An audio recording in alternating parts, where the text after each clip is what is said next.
war. We like war. We're a warlike people. We like war because we're good at it. And you know why we're good at it? Because we get a lot of practice. This country's only 200 years old, and already we've had 10 major wars. We average a major war every 20 years in this country, so we're good at it. And it's a good thing we are. We're not very good at anything else anymore. Huh? Can't build a decent car, can't make a TV set or a VCR worth a fuck. Got no steel industry left, can't educate our young people, can't get health care to our old people, but we can bomb the shit out of your country, all right? Especially if your country is full of brown people. That's our new job in the world, bombing brown people. Iraq, Panama, Grenada, Libya, you got some brown people in your country, tell them to watch the fuck out, or we'll goddamn bomb them. Well, when's the last white people you can remember that we bombed? Can you remember the last white, can you remember any white people we've ever bombed? The Germans, those are the only ones, and that's only because they were trying to cut in on our action. They wanted to dominate the world. Bullshit, that's our fucking job! And you probably noticed I don't feel about that war the way we were told we were supposed to feel about that war, the way we were ordered and instructed by the United States government to feel about that war. My mind doesn't work that way. I got this real moron thing I do, it's called thinking. And I'm not a very good American because I like to form my own opinions. I don't just roll over when I'm told to. Sad to say, most Americans just roll over on command. Not me. I have certain rules I live by. My first rule, I don't believe anything the government tells me. Nothing. Zero. Nope. And I don't take very seriously the media or the press in this country, who in the case of the Persian Gulf War were nothing more than unpaid employees of the Department of Defense, and who most of the time function as kind of an unofficial public relations agency for the United States government.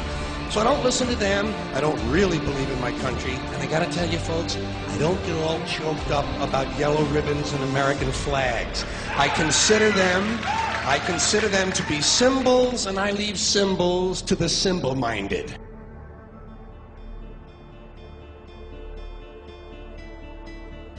I'm talking about the fact that a war is rich old men protecting their property by sending middle-class and lower-class young men off to die. Forget these foolish elections. The owners of this country don't care about the poor in general. Owners of this country? What are we going? Is this Karl Marx talking to me? The owners of this country are the voters of this country. You're wrong about that, my friend. Aren't the owners of this country the voters in this country who elected George Bush? No, they're not. Listen, politics, these elections are a charade. It is a charade. Oh, okay. It is, they are meant to, well, I'll tell you, listen, just listen for a minute. Learn a little something. The elections and politicians are in place in order to give Americans the illusion that they have freedom of choice. You don't really have choice in this country. All of the things that are important, reduced in choice. Newspapers in a city, how many? Used to be 3, 4, now it's 1 or 2. They're owned by the same people, and they also own a radio station. Give these people a voting day every year so that they'll have the illusion of meaningless choice. Meaningless choice that we go like slaves and say, "Oh, I voted." The limits of debate in this country are established before the debate even begins, and everyone else is marginalized. They're made to seem either to be communists or some sort of disloyal person. A kook, there's a word, and now it's conspiracy. See, they've made that something that should not be even entertained for a minute. That powerful people might get together and have a plan. Doesn't happen. You're a kook. You're a conspiracy buff. A conspiracy buff.